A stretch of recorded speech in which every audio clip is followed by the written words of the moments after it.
Colorado is the place where the expansive Great Plains of the American interior meet the majestic Rocky Mountains. Today, Colorado is the 8th largest state in the U.S. by size, with a population of 5.7 million people. That population largely lives along the Front Range in the Denver area and down to Colorado Springs, paralleling the rise of the mountains from the eastern plains. The Rockies in Colorado are a part of this massive mountain chain, which start in northern New Mexico and end in Alberta and British Columbia, Canada. Nowadays, Colorado is known for world-class skiing, hiking, hunting, off-roading, and just about any other outdoor recreational activities one can think of. In recent years, Colorado has come onto the radar of those interested in the Sasquatch phenomenon, and for good reason. It's funny because everyone seems to think that Sasquatch lives in Oregon, Washington, and Northern California. And they do. But Colorado's ideal. I mean, if you look at this habitat, I mean, it's thickly wooded. There's places that are named after something. They're in Lost Creek Wilderness, there's Monkey Creek, and it's been Monkey Creek forever as far as I know. There's Devil's Peak, Devil's Mountain. These all got their names from something. And my guess is people, before they knew what Sasquatch was, they would call them hairy men, wild men, and devils or forest devils. And I think some of those names, even Monkey Creek, the only thing that anyone could conceive of being like a monkey is a Sasquatch. So in Colorado, we have the beautiful Rocky Mountains here, and even though there are a lot of hiking trails and biking trails, there is still a lot of unexplored wilderness for sure. And there's very dense trees, brush, caves, rock outcroppings, hiding places. So in terms of Bigfoot living here, we have great mountainous areas for him to hide in, and as well it's pretty temperate here, so it doesn't get too cold in winter or too hot in summer. With Colorado, unlike especially on the west coast and even the east coast, here it's all altitude, so they go up in the mountains. It's hard for people that are in their human states to understand what other animals and beings have to do to survive. It's because of that. They follow where the food is, they follow where the prey is, they follow where the water is, they follow the same thing that all of the other animals want to do, right? And then we have the human factor. You get down the valleys and you have dumpsters, you have livestock, you have animals. There's so many witnesses, so many people that have seen this, have done this, they know what I'm talking about. And it's devastating to look around and be like, I'm the only people seeing this? You know, I'm all by myself? And you're not. And that's really important, because you're not.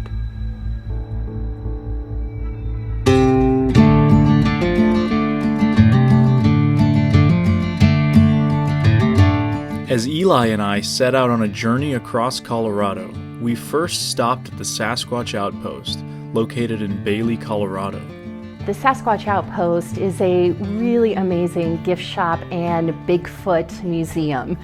So in the front here, we have lots of Bigfoot goodies, socks, books, t-shirts, hoodies, anything that you could want with Bigfoot on it.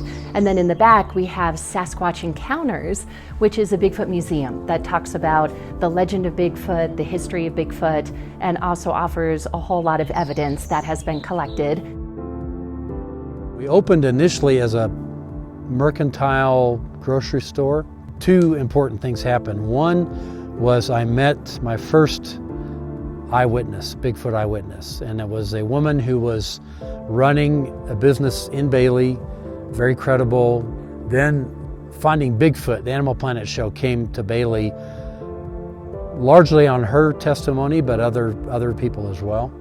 We had to make a decision, and it was a risk, and we decided to go with the Bigfoot theme. Built the gift shop first, and then in 2016 built the museum. Then in 2018, we doubled the size of the museum.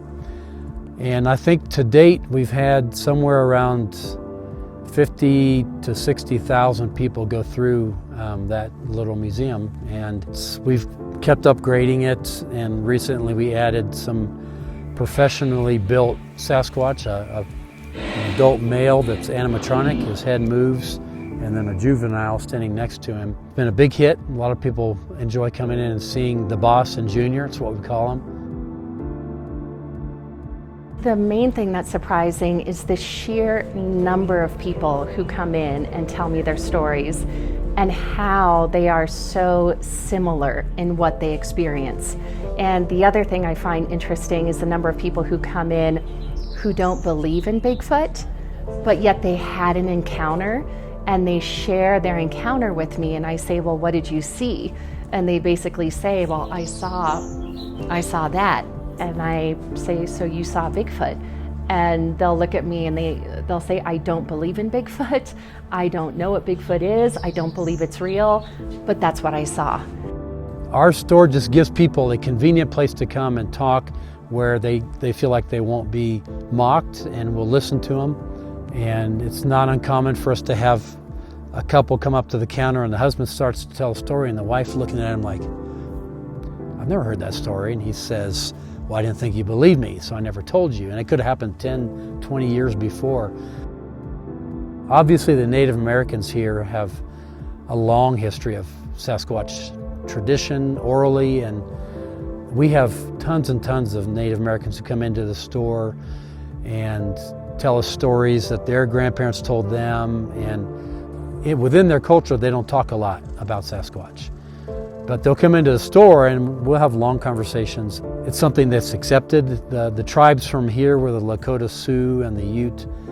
We have a lot of Navajo that come up from New Mexico.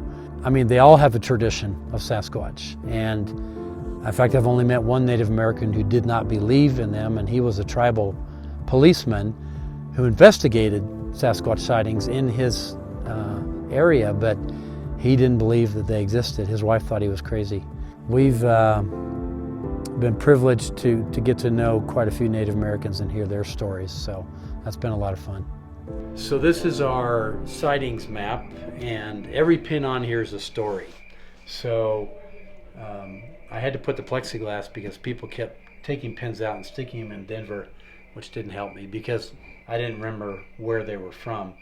But anytime someone comes in the store and talks to me, tells me a story, and they convince me, I will give them a pin, bring them back, unlock the map, and have them put the pin where their experience happened. So red are visual sightings that people have had. Yellow indicates some type of tree structure. Black are footprints. Green is some type of vocalization or tree knock. And blue is when people have had things thrown at them. This is Bailey right here. So all this activity has happened around us. And people often ask me, why is Bailey such a hot spot? I don't think it is. I think this stuff is going on everywhere. We just are a convenient location for people to come and talk about it. So if my store and museum were located anywhere on this map, there would be an equal number around there because people would have somewhere to go tell their story. After our visit to the Sasquatch Outpost, we began to prepare for a night out in one of Jim's research areas in the wilderness surrounding Bailey.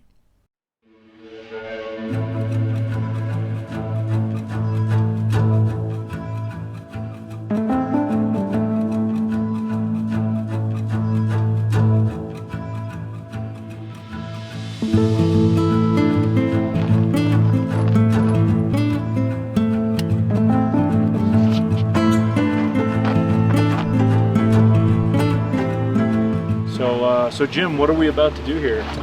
So we're going to go backpack up behind us.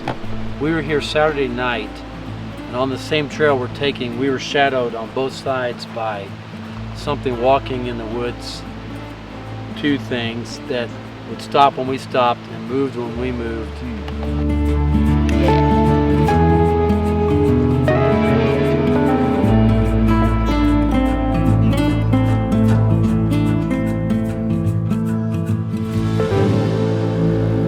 So this is a site where we had our only physical sighting. So my research partner John at the time came up by himself. As he was coming through the woods, he hears this sound behind him. Bark! He thought, there's a dog, and he's looking around, he can't see any dogs. So he gets to the trail, he's hiking up the trail, and then he hears "Rook!" behind him. And he turns around, and standing where I'm standing was this six maybe figure, dark, real, he thought it was a burned tree stump, but it was like 4 feet wide, and then it turned and it walked right into the woods. Wow. And he said it glided into the woods. So when I came back with him to reenact it and see, he was standing up there and he'd say, okay, go in the woods. He'd say, no, faster. And I'd come back and I'd go faster and faster. And I couldn't go fast enough. And he said, when I got into the woods, he could see my backpack, my hat, my everything. He said, when that thing went in the woods, it just disappeared.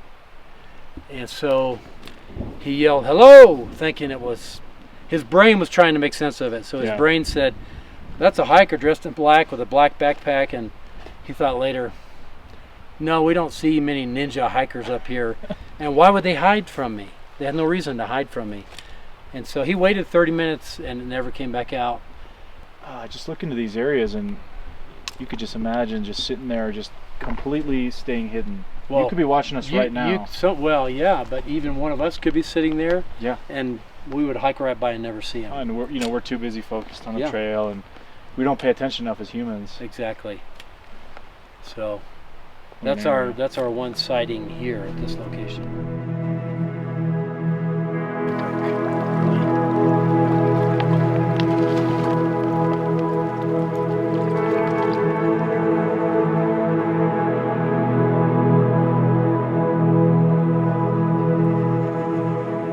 So we found a spot we're gonna hang for the night. Beautiful little area tucked in these aspen trees. Absolutely amazing. There's a hill. See the mountain right up over there.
Alright, we're taking our Zoom audio. We're going to hit record because it is raining a little bit tonight.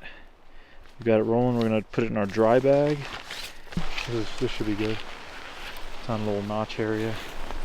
There we go. Audio recorder is hanging. Alrighty. You're probably used to this by this point. It's pheromone time. Pheromone time. Let's get Paul Graves to write a song about it.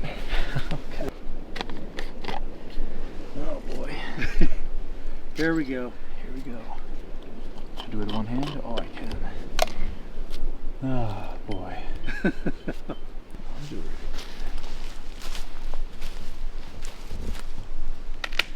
Simple spot. There we go. Oh. That is rough.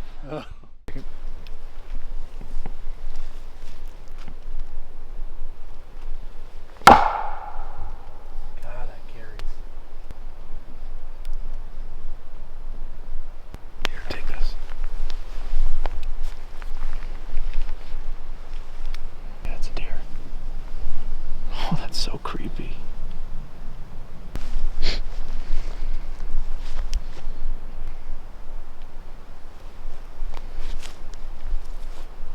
Yeah, I can see its full body.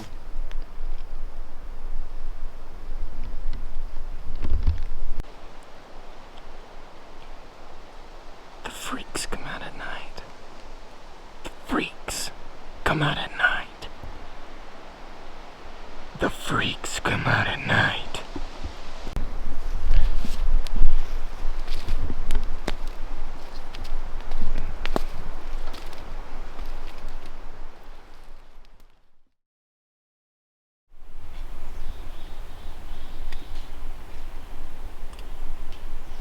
Well, it's morning. We didn't really have, at least that we could hear, a whole lot going on last night. One of my favorite things about being out in the field is learning as much as we can about these incredible natural areas, as well as the animals that call it their home, and whatever else we come across that is interesting. So this here is a aspen tree, not to be confused with a birch you might have out east. Out west here they have beautiful aspen trees. According to Jim, these are either elk or deer chewing on the tree. You can see kind of where the teeth marks go. There's some kind of a healing property, I guess, that pain-killing property that the aspens have. So I guess that's why the deer and the elk would chew into that. There's a couple of the trees in the area that have that. The more you learn along the way, the more rounded a researcher you will become, which helps enhance our understanding of not only the areas we're in, but the ability to distinguish between normal, natural occurrences and those that might be deemed unusual.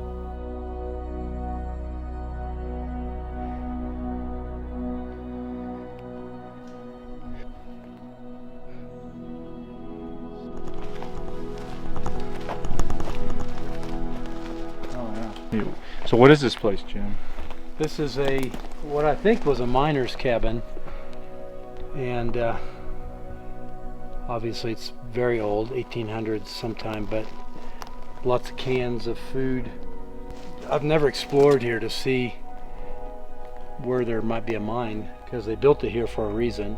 Right. I mean, it's too hard to get up here to not have a reason to build it here.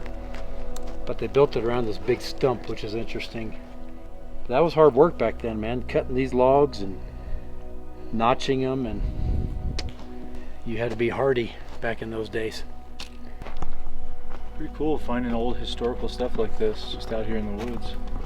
Got a camp.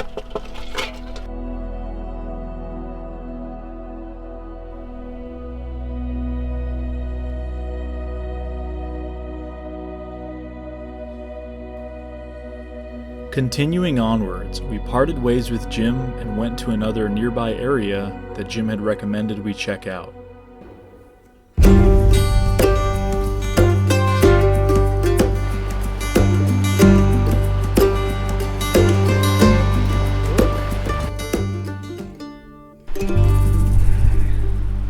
Yeah, so I think this area is marked by 90 or so tree breaks, which I think is really interesting. I didn't have a chance to talk to Jim about why he thinks there might be so many in this particular area, but I know they've had some activity here, so it'll be interesting to camp out for the night. I know they were just here about a week ago, so he's hoping that, that's close enough in proximity in the same location that it'll stir up something, But I just think it's cool, all these places that we're going. We've seen more of the United States than either of us have at the same time. As well as bigfooting in most places, people don't go bigfooting.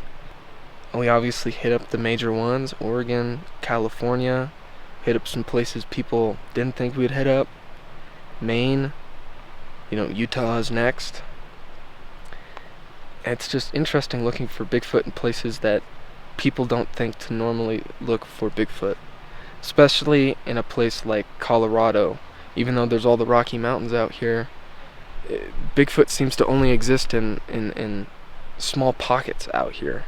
It's not as vast of an area as the Pacific Northwest, although this area is still huge. There's mountain lions and bears out here.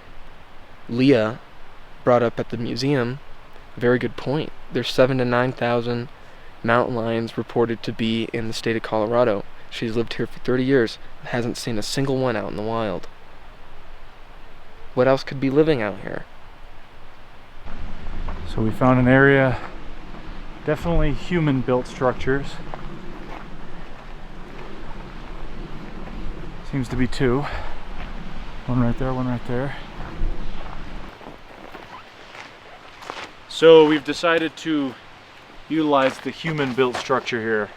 It's easy, we don't have to set up the tent. We're a little tired after all this traveling. We already have a fire pit, so we'll hang out here. We're in the valley, so there's high ground on either side. Might as well just give it a try.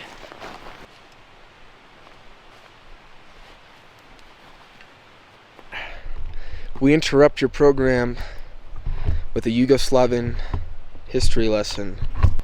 It's actually a surplus Yugoslavian mess kit. I find that surplus gear usually works pretty well. It's pretty neat. You got your utensils all fold right up there. It's pretty cool. I just like the design. I think it works. It's a little tough to get off. Full little cup, the actual canteen itself, and your little pot for cooking water or whatever. All fits pretty compact, so we'll be cooking up some dinner right now. Should be good.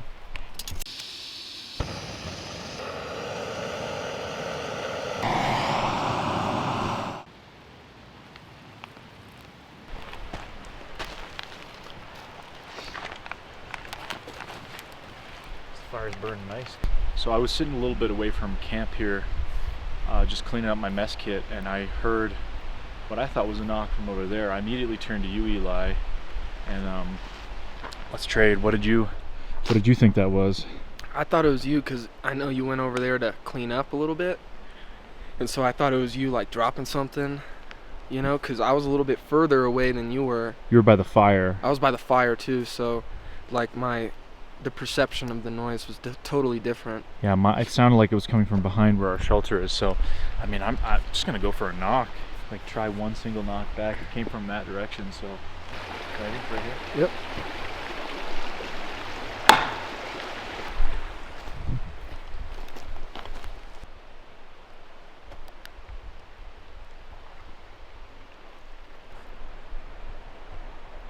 Move it around.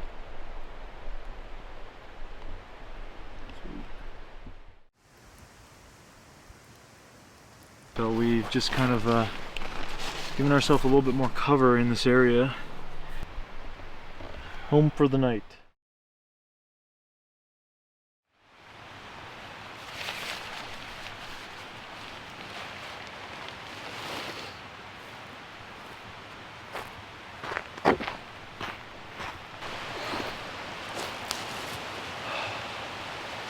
So it's morning. Slept okay. Kind of creepy, you know, the wind every time it would move the rain fly or the tarp in. Didn't really hear a whole lot. I mean, it's tough to hear here with the wind and the river right nearby, the creek rather. I think I had a dream at one point where I heard something moving through and moving around the shelter and making noises, but I just don't know if that was real or if it was a dream or not. You can move so silently here with the pine and needles on the entire forest floor. You can sneak right in. So that's actually a debris shelter of some kind right there. Somebody had built that as well.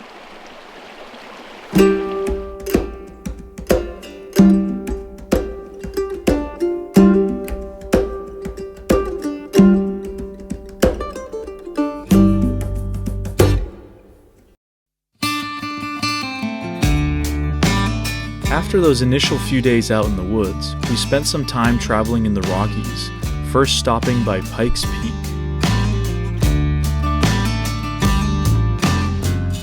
At 14,115 feet, Pikes Peak is a prominent mountain right at the onset of the Rockies, outside of the city of Colorado Springs. The area around the mountain is part of the Pike National Forest, which in recent years has become known for quite a few Sasquatch reports, including a road crossing on the highway up to Pikes Peak itself.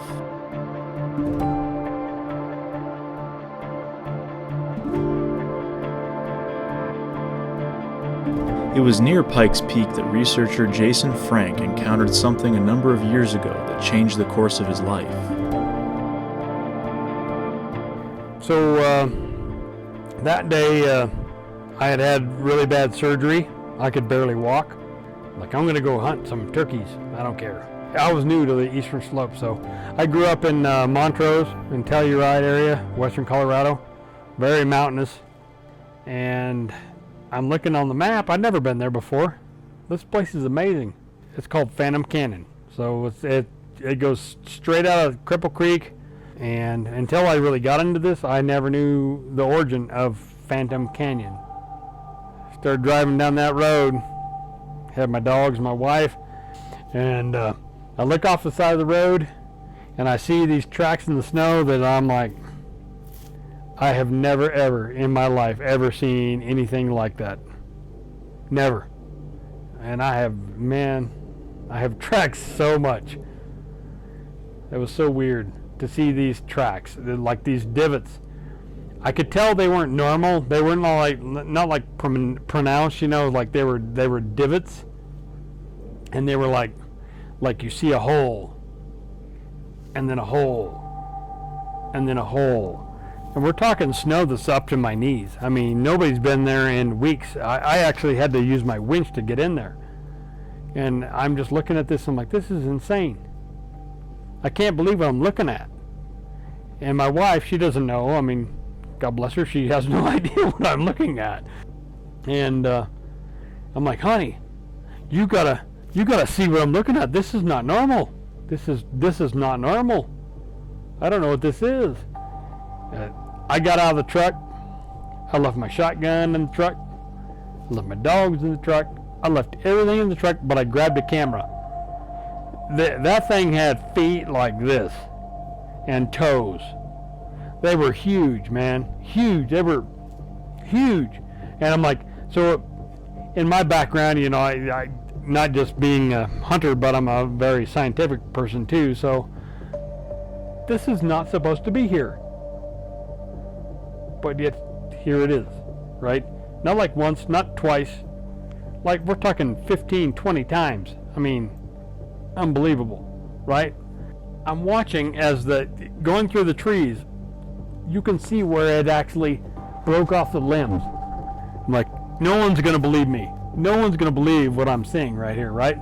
And then I get to the cliff, and I can see where this thing crawled up the canyon wall. I could see where it went. I'll never forget that day. No, I will never forget that. That was just amazing. I didn't know where to go. I had seen some things on History Channel with the Monster Quest and all that stuff. I just knew that there was this guy that had this footprint collection at Idaho State, and you know, I didn't know Jeff Meldrum, so I burned a couple of DVDs and I sent them to him like overnight packages, you know. And all of a sudden, he like 11 o'clock at night, he calls me, "These pictures are spectacular." And thank you, Jeff, because you got me started, man. You really did. That was actually what changed my life. I mean, beyond that, I was just a normal guy who wanted to hunt and fish and camp, you know. I wanted a normal life, you know. It was a weird thing.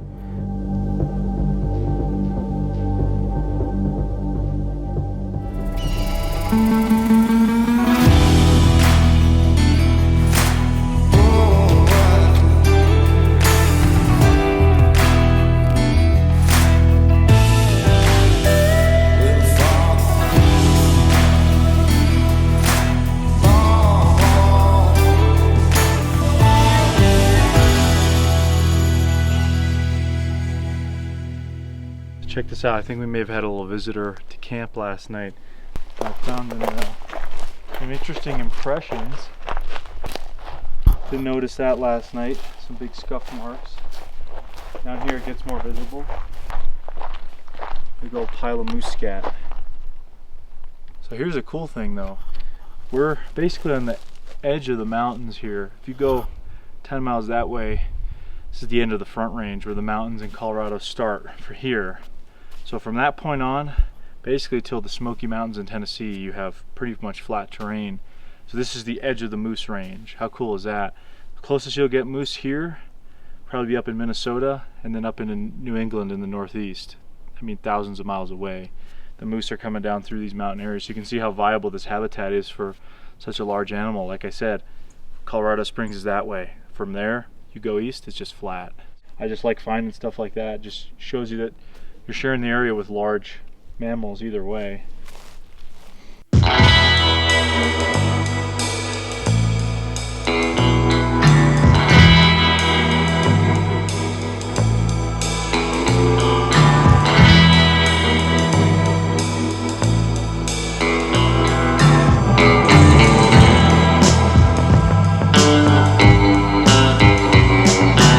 Traveling onwards, we met up with a buddy of mine and proceeded to an area of the mountains recommended by researcher Connor Anderson of the North American Bigfoot Center in Oregon, who used to research in Colorado.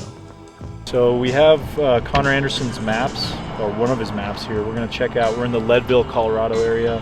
We're going to kind of check out the area around Turquoise Lake, find a camp and just kind of relax for the night. This is looks like a good area. We're checking on the satellite map too.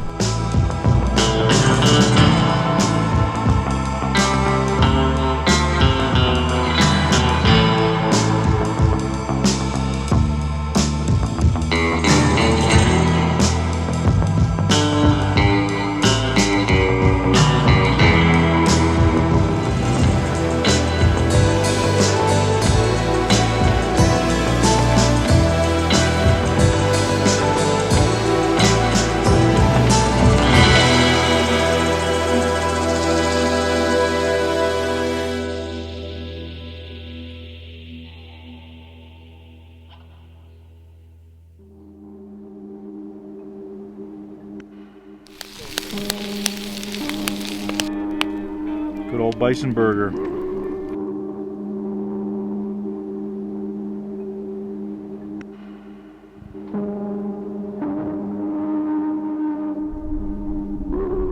While we originally planned on spending multiple days in the areas recommended by Connor, in the meantime we were invited onto a rural property by a family Jim had connected us with.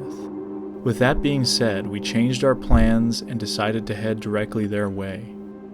Alright, so right now we are driving out in the middle of nowhere, Colorado here, heading out to meet with a lady that Jim hooked us up with. She claims to have activity going on, has seen some Sasquatch apparently, really big into horseback riding, so this will be an interesting experience. I don't know exactly what we're going to be doing, but should be fascinating.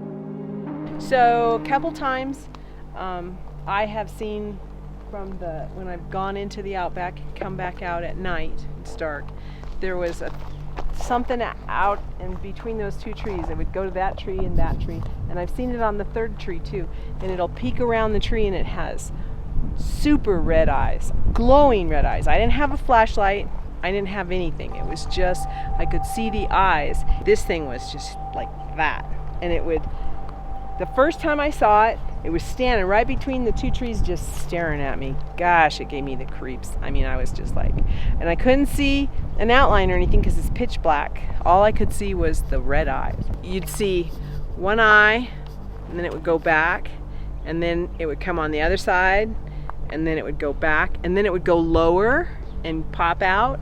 And I thought, wow, I wonder what that is. My husband said it's an owl. I've never seen an owl with red eyes.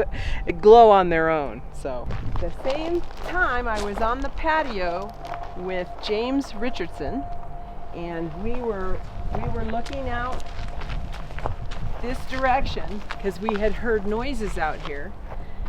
We had heard whistling and a weird growling noise, and we saw something walk from behind my horse trailer, and you could see the top part of it.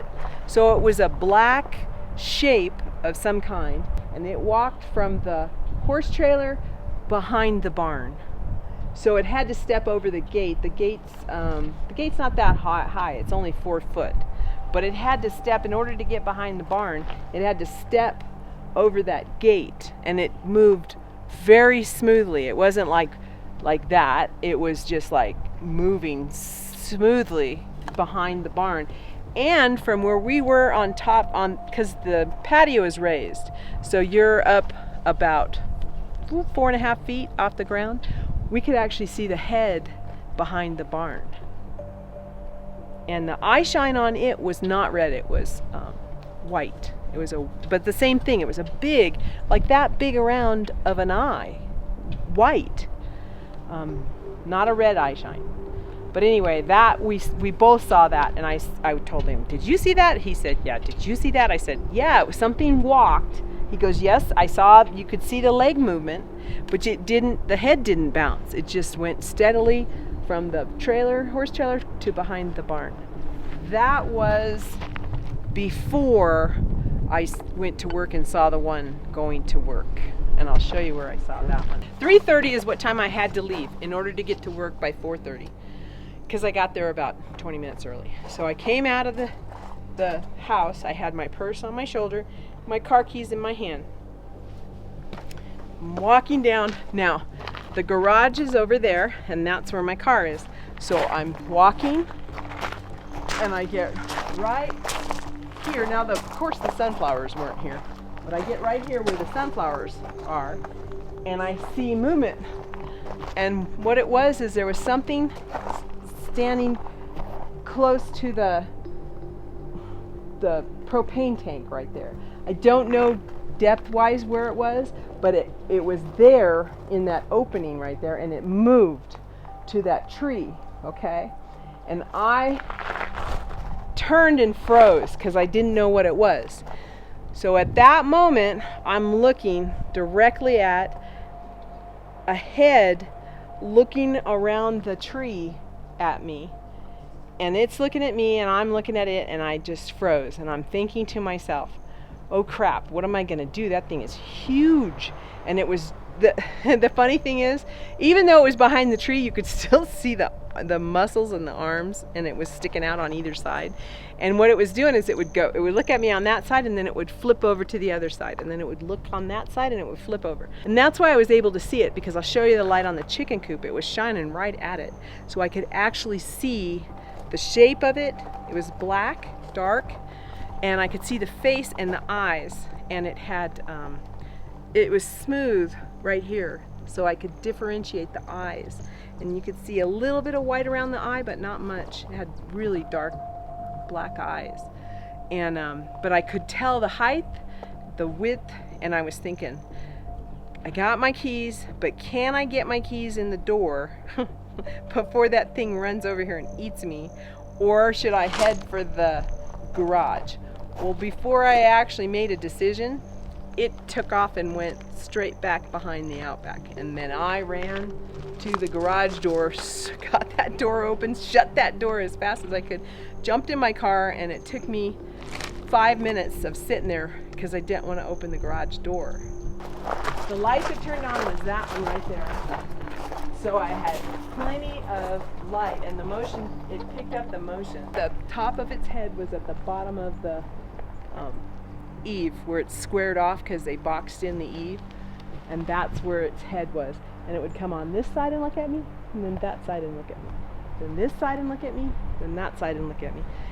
It was almost to the top of that? The bottom of its head. Now when you're at a distance, of course things are going to be a little bit, but it was close enough to the bottom of that eave that I knew that it was really huge. Now we've got recordings of slapping this Outback at 1:30 in the morning. Whack on the side of the Outback. It hit the cabin so hard one day that all the dishes in my cupboards rattled. I mean, and my cupboards aren't loose. They're on there. My husband thought from living in California it was an earthquake. So I got online and I checked the Colorado earthquakes, and we had no movement that day. So it was not an earthquake. And it was about 8:30 at night. That's the kitchen window right there. So I figured it slapped between the bathroom and the kitchen window, so it had to slap, like right there. Bam! But there was no marks or anything, but it hit hard enough that it shook the dishes. There's times when they'll come out and bark like crazy, that there's something there, alert, alert, alert. And then there's other times that they'll go into their doghouse and not make a sound. And that's when sometimes things will happen, and those dogs are not heard or seen because they're inside their doghouse and they won't come out. And that's what happened when something banged the front door, bam, bam, bam, and the dogs didn't bark, didn't do anything. They were like ignored it, like they didn't hear it. Whereas if I went, normally they would bark like crazy. So of course they know it's me out here now, so they're not gonna. But if I snuck up on them and did that, they'd go crazy. So my son and Joseph kept saying, "Mom, we're hearing this bang in the middle of the night." And I said, "What are you hearing?" "It's just like a bang." But we tried to figure out what that noise was. So we banged on the side of the house, and we banged on this, and we banged on that. And then my husband came out, and he was getting some eggs, and he let that egg hatch drop. And we were on the other side of the outback, and David said, "That's it. That's the sound. That's the sound." So we came running around to see what Ralph had done. And he had gotten, this is my egg, my chicken. And so if you've got a lot of eggs in here, you can stick your head in here. Oh, matter of fact, I got an egg right now.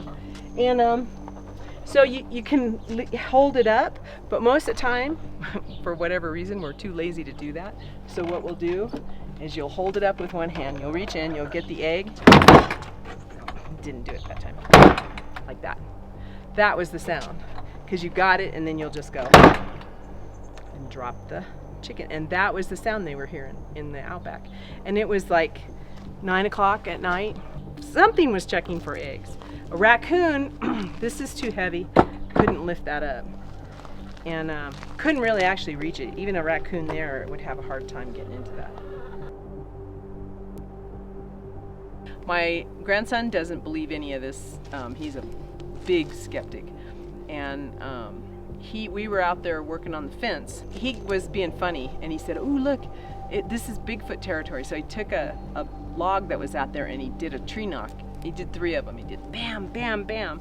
And I told him, "Joseph, knock it off. You're going to call those things in." And he was laughing. He thought that was funny, that I'd be concerned, that the Bigfoot would come in. And it was probably 3:30, 4 o'clock in the afternoon. They were just finishing up. My son was out there helping him. And just about that time, this rock, about the size of that one right there. This one? Yep, that one right there, flew over our heads about probably 20 feet in the air above us and landed behind us about 40 feet. I have no idea. It came from that direction and went over our heads, and because we were looking that direction. I didn't see it coming until it was just about overhead, and then it landed behind us, and we all turned and looked at it, and the rock landed, and I said, "See, Joseph, see? They're out there right now throwing rocks at us." Yeah. I have no idea where the rock came from. I don't know if we looked, there was no humans out there. When I moved here, I believed in mountain lions and bears and bobcats and things that are physical and have been proven, and then weird things started happening, and then I had to rethink you have to be aware. I'm out here in the middle of nowhere. You rely on yourself. So if I come out here at 12 o'clock at night unprepared, it's my fault. If there's a bear out there behind that tree and he charges me and I'm unprepared, it's my fault. So now I'm aware, and that's what I need to be. And I don't have to worry about what somebody thinks. You don't have to believe what I see or what's happening out here, but I can tell you what's happening out here, and it all adds up to a pile of nothing. I mean, there's nothing else that could do all that stuff. So you tell me what it is, because I'd like to know. So when we got the first footprints, they came right through the pasture. I followed them all the way down to where the fence was, and they came right through these trees, right through here, and kind of angled over. The stride on the one was 7 feet. I couldn't even jump 7 feet. As we were shown around the area where certain incidents had taken place, we were taken to where a peculiar hair sample was found in a barbed wire fence.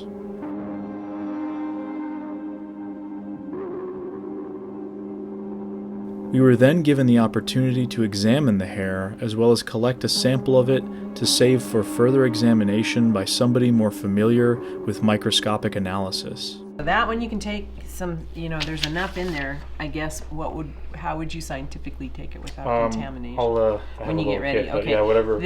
I'm no scientist, so I don't want to mess anything up. Here, you can write on it, so when you get it out, I'll give you a marker.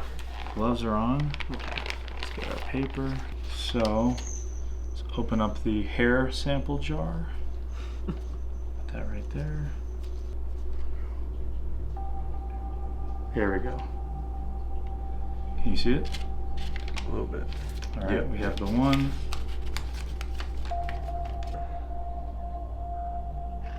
Yeah, there it is. Okay, I'm gonna close it. After collecting the sample, we continued to listen to the stories of various incidents taking place on the property. What exactly happened with this shed incident? Well, so I was welding that trailer for my parents, doing some welding. I stopped, to go eat with them, and afterwards it was dark, so I come out to I still had some tools out, welder and everything. It rains up here in the evening, so I was just gonna put them in the shed. So I come out and I grab some of my tools, and I'm sitting right here, and I'm grabbing my cigarettes. That was exactly what I was doing. I had my cigarettes sitting here, and I grab them, so I have both my hands on them, and I'm getting ready to put them in my pocket, and something goes. I mean, it just scared the hell out of me. So, reaction, I was just kind of a little upset about the whole, somebody or something always messing with me. So I run out, and I come out around the shed here. Watch your head. And I pulled my 45 out, and I come out, where you at, where you at? And I'm looking, and all the lights are on, there's nothing. I come back here, I'm like, come on, where you at, where you at? Come back, nobody back here, which is where I heard the bang. And I'm looking, there's nobody. At that point, my parents come out, and they're yelling, what are you doing, what the hell's going on? Come back here, and I look, there's nothing. And you can see that there's nowhere for anybody to go run and hide after doing something like that. So I walk over, tell my parents, what happened. We played the camera back and saw it on the camera.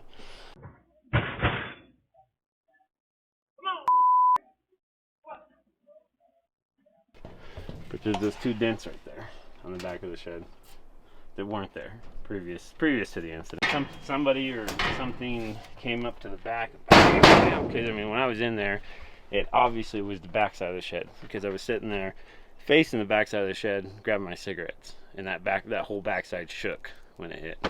So, right. Which is why I proceeded to come out and come around the backside. So I go out the front.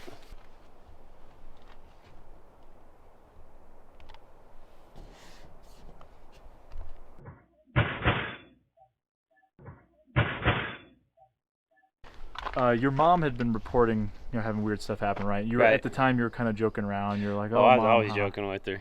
But I had this camper here. I had parked over here, and I was parking my truck back here, kind of like to do the van and everything. It was that truck.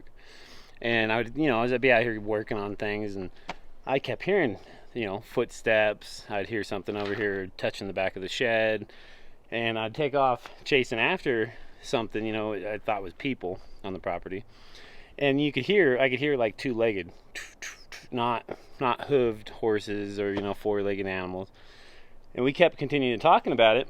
Well, I thought it was people, but it's hard to get yourself to admit, okay, well, maybe that's something out there that you just don't understand. And then, so I had the trailer, it was over there. I parked my other truck right here, window down, keys in it, and I'll show you where that was parked. So I set it all up and got it to where, because I'd come out on foot. I'd hear something in the trailer, and I'd come out on foot. Well, my door opened up out here, and as soon as I come outside, I could hear something, somebody go running that way, or I'd hear somebody go running around the house this way, and I'd take off on foot, but I could never catch them. So I parked the truck right here, and I got it all ready, and that one night, I heard them. I came out, jumped in the truck, and I took off down the driveway. And I'm thinking, okay, I can get out to the opening, and if it's anybody running or anything like that, I'll be able to see. So I haul ass down through this gate, and I get down there to where the pasture starts. You don't have to go all the way down there, but you see where the tree line stopped? Right. And I dip off to this side, and I'm shining my lights out to the fence line. There's no footprints because we had fresh snow that night. So I turn and I go out over this way, and I go all the way along the tree line to our fence line that runs over here. Nothing. There's no footprints, nobody running. And I'm like, shit. Maybe they didn't go up down through this way. They went out this pasture. So I come over here with the truck, and like I said, this is 1:30 in the morning. So I open up this gate right here. I drop it.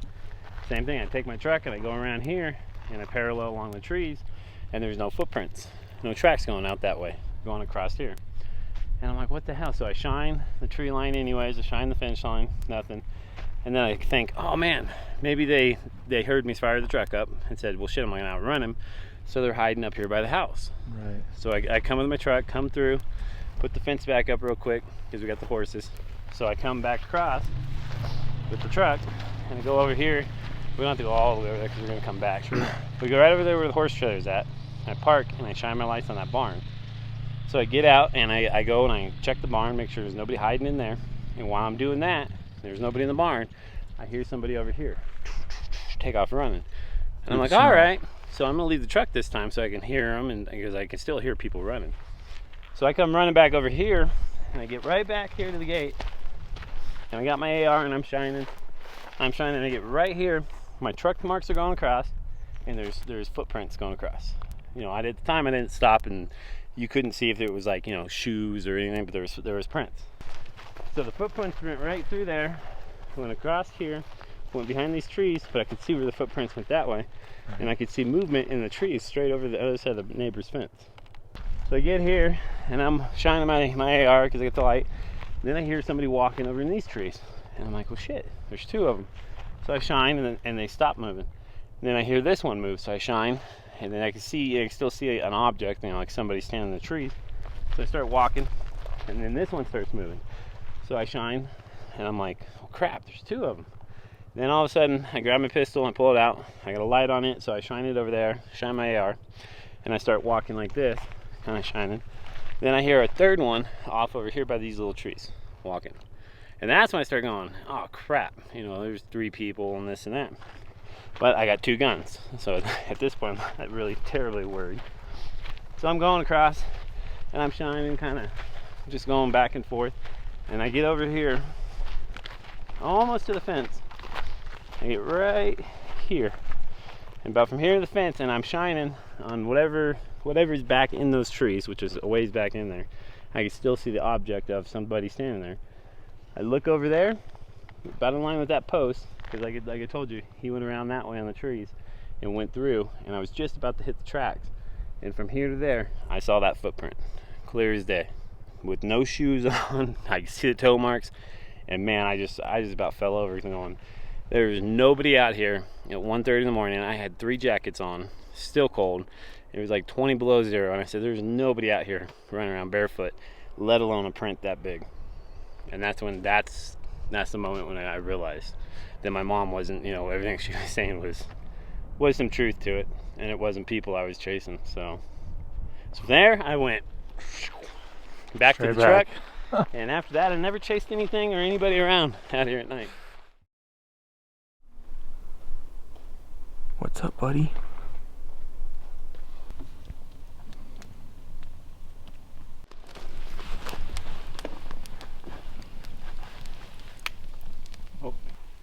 So the property owners have been telling us that they've gotten knocks back when they've done knocks, so might as well give it a try.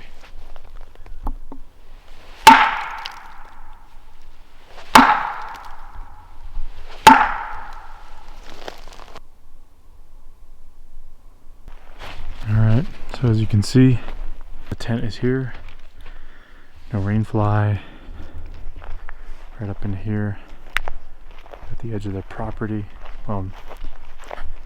Electric fence, but these woods, they say they get eye shine. They've seen shapes, all kinds of stuff coming out from here, so hopefully something happens between the 2 nights.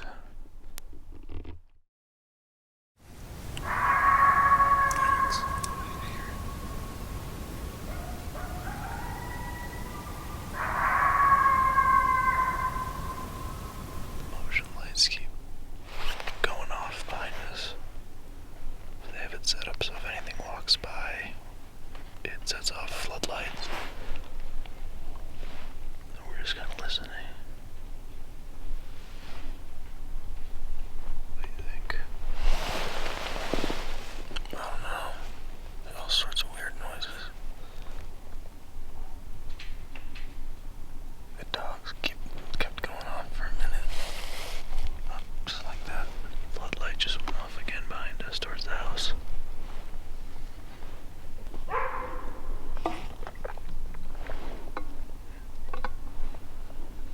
While we were woken up by coyote howls and dog barks, the overnight audio managed to capture other audio while we slept.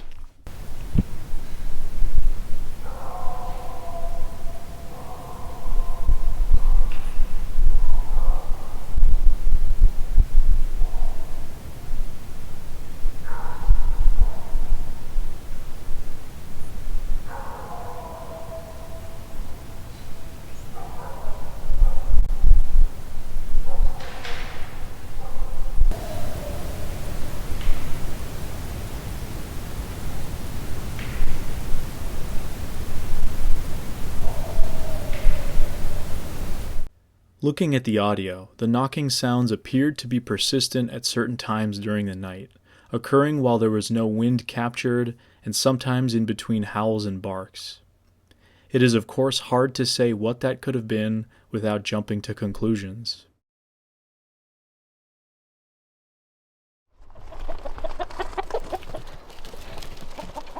Hey buddy, what's up?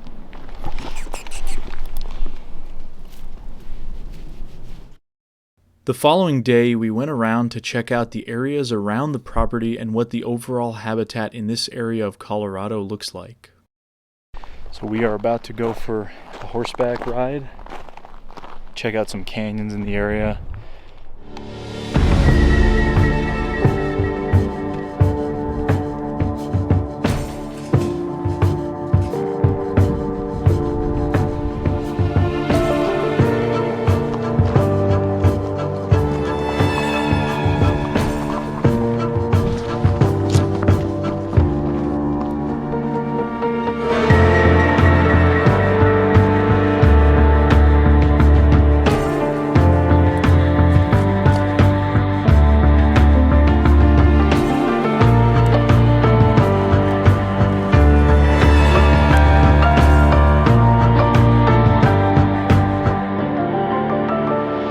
The tracks that I followed led into this canyon. This is the canyon.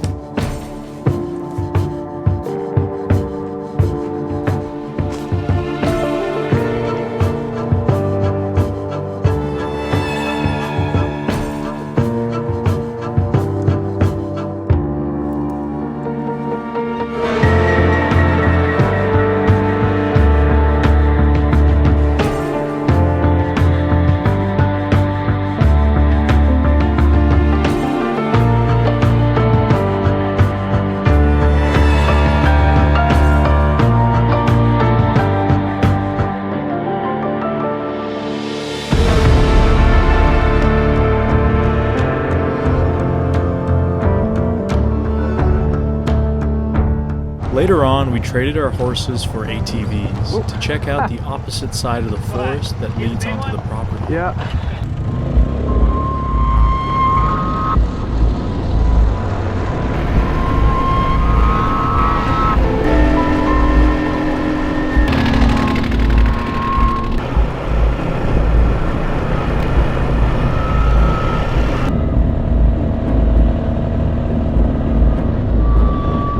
So basically nobody lives in this area here? No, nobody lives. This right here is all open.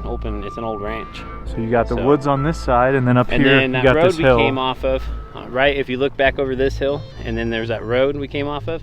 The next little hill, there's a house right here, about where the moon's at. But from there to where we stopped the last time, there's nobody that lives. And that's that corridor I was telling you about, that they could easily get to the back of our property. And you found lives. bones. That bone, yeah, was laying right here. If you get to walking around right here, there's all kinds of stuff, of bones. And I took a couple of them home and talked to the horseshoer, and one of them actually was a horse bone. Horse bone, okay. Yep. Huh. And then there's deer. There's like some deer carcasses up in here, and like here's oh, some there you more go. Yeah, here's some bones. And then, like I said, right there by that pine tree, top of those rocks, is some old Indian morsels. Some pretty big ones too, about that big, about that deep. And then from there, you can see down in the grass, and you can see the different, you know, the different stuff in the grass. And there's like an old road that looks like come right through here. And just on the other side of this little knoll here with these trees, there's like an old homestead. You can see where the foundation of the house was and everything. There's water right up here, you know, on the backside of that fallen tree. There's a little spring coming out. On the other side of the rocks here, there's another spring. Oh, there you go. So what I find really interesting about this environment is how it differs from the ones we were in the actual, deeper in the Rockies. So along the mountain peaks on the slopes, you have those thick forests with the pine and the aspens. Now here in the valleys, it's a lot more, I want to say arid or dry, but it's amazing because you do have these hills and these rock formations, but then you'll have these corridors and these patches of woods right here. So as John was saying, you could get from this spot where there's evidence of kills, this wooded area, to the back of their property is just straight woods through this area. I mean, it's a lot of woods. Eli's flying the drone right now. So this is not the environment you typically think of Sasquatch in a place like Colorado. You think of the environments we were in Bailey or some of the other spots. But this just as well could be a habitat. I mean, there was plenty of other species utilizing these areas. So I just find that really interesting. I'm gonna search around for more bones right now in here.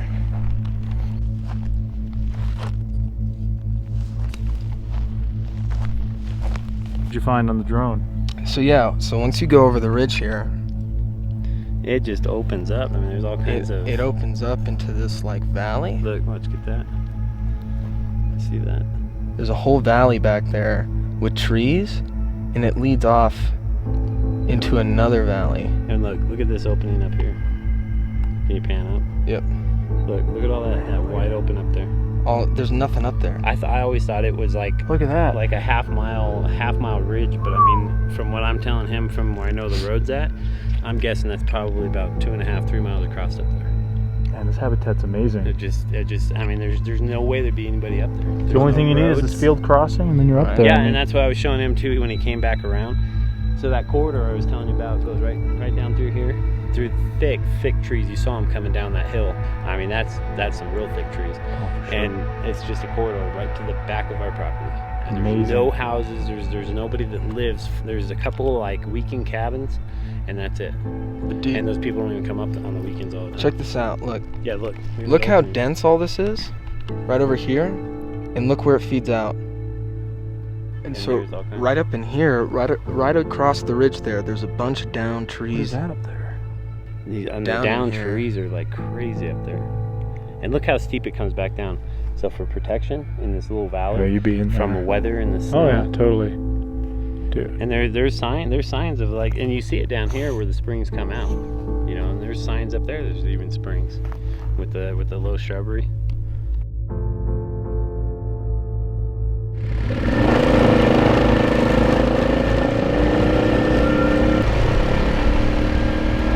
That canyon that my mom took you guys to with the aspens that are Yep. kind of stacked, and then you follow that little draw where the water's coming down, and that's where the aspens are. It's Right here. down there. So I mean, this whole There area. is nothing back here. The whole area is no linked up. houses, no Yeah. nothing.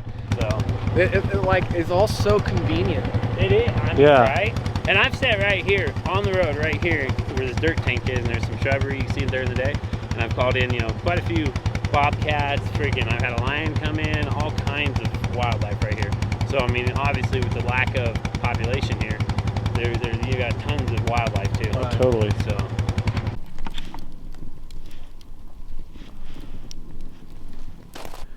They've talked a lot about seeing eye shine, having things coming in from the woods here. As we've seen, the woods really go all the way back. I mean, there's a lot of areas it connects to. So I don't know if we'll be able to hear anything else. Staying 2 nights right at the edge of the woods. So last night, as far as I can tell, nothing unusual happened. Lights kept going on. Rained a little bit, but we didn't get any weird screams like the night before.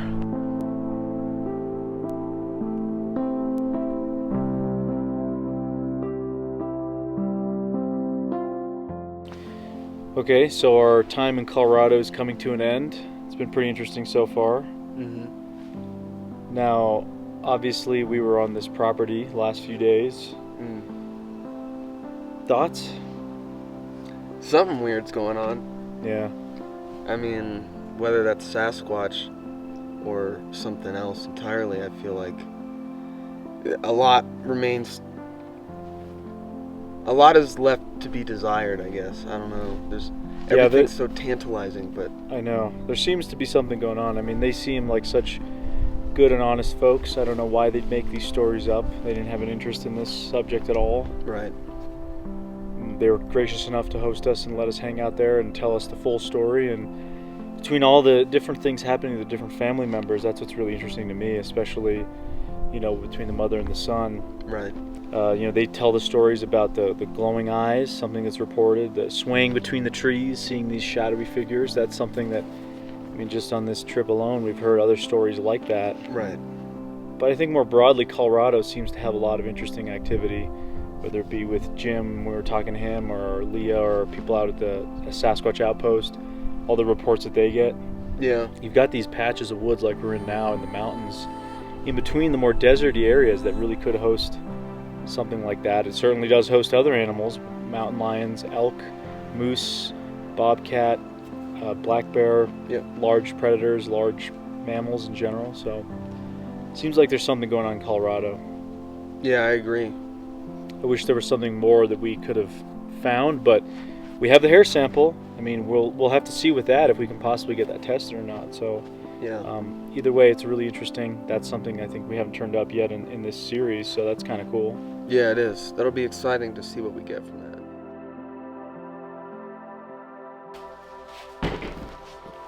Upon returning from Colorado, I prepared one of the hair samples we collected to be sent out for an analysis by a researcher that works with the Olympic Project. After getting back the results of the analysis, the hair sample turned out to be the guard hairs of a raccoon, despite initially looking quite unusual. This only serves to highlight the importance of following up with a third party, especially when regarding evidence obtained in the field. It seems the mystery of the Rocky Mountain Sasquatch will persist, and what we saw in Colorado was amazing. A range of rugged landscapes and untamed wilderness, filled with wildlife and critters of all sorts, with humans interspersed between it all. The strange stories are there and will likely continue to inspire those keen to search for this mystery.